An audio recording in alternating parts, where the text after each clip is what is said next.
study out there suggests we may be addicted to Facebook. Studies by the Nielsen people, the ratings folks, basically that Americans use Facebook more than any other website on the internet. 25% of our time on the internet on Facebook. It had some numbers like 53 billion minutes on Facebook. Okay, our head will explode with those kind of numbers. Bottom line, we're on it a lot. Are we addicted? It's a great commercial out there. We saw it on YouTube. Here it is. Toyota car commercial, the adult kid, consumed with Facebook, trying to get mom and dad connected, when actually they're the ones that are really living. Let's watch. I read an article, I read the majority of an article online about how older people are becoming more and more antisocial. So I was really aggressive with my parents about joining Facebook. My parents are up to 19 friends now.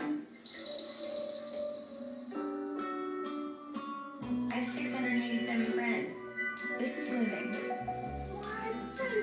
There's your quote. This is living. Great commercial, and it speaks to this. Are we addicted or not? Joining us to talk about a social media expert, Jamie Turner. Also with us, Dr. Aldewan Tart, psychologist, relationship expert. And all right, well, let's start with you. Yeah. Are we addicted or not? There is some addiction going on out there. Not for the vast majority of people. I think the vast majority of people have some balance to it, but that's the trick.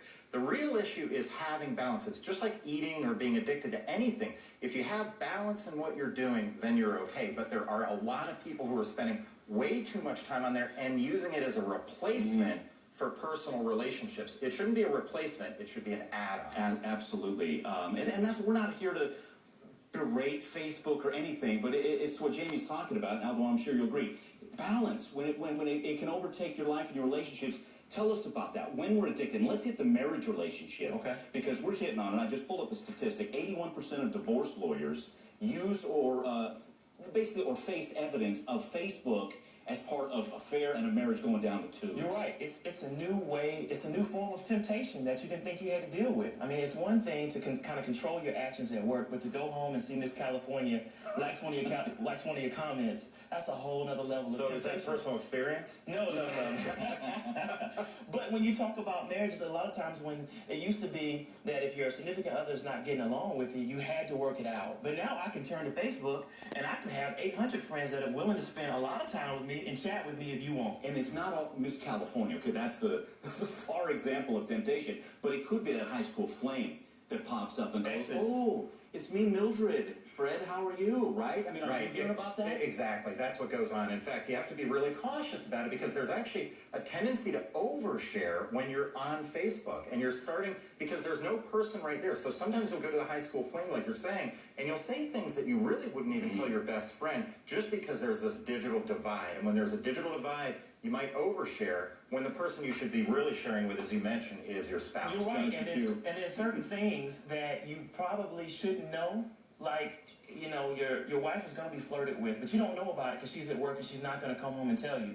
But to see it happen on the wall and to see different photographs of different people, that's a lot for your average person to take in. You have to be more secure now with the Facebook age because you actually have more access to things that you probably shouldn't know about in the first place. And doing this story, that's my number one concern. Marriages are tough enough, right? They can be rewarding, but they can be challenging through the years.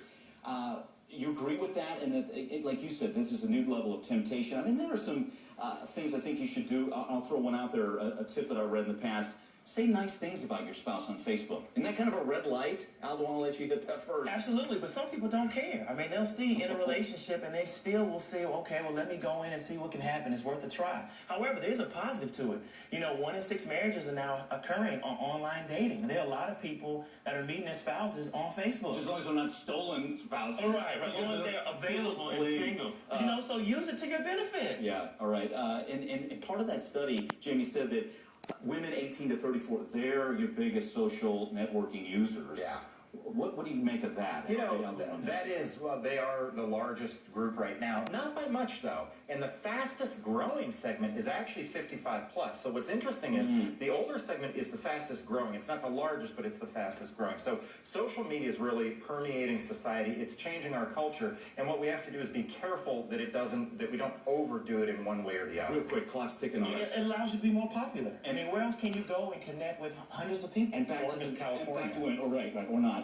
Depending if you're married or not. And about that with men, it's a cry from our wives. They need to be connected with, right? Oh, absolutely. And if we're not going to connect as husbands, right, then they might surf around a little A bit. woman's self-esteem is based pretty much solely on her relationships with her girlfriends. And if those relationships are not there, we're in trouble. Yeah, there you go. All right, guys, Jamie, Al, great stuff, guys. Thanks so much. Susan. All right, Mike.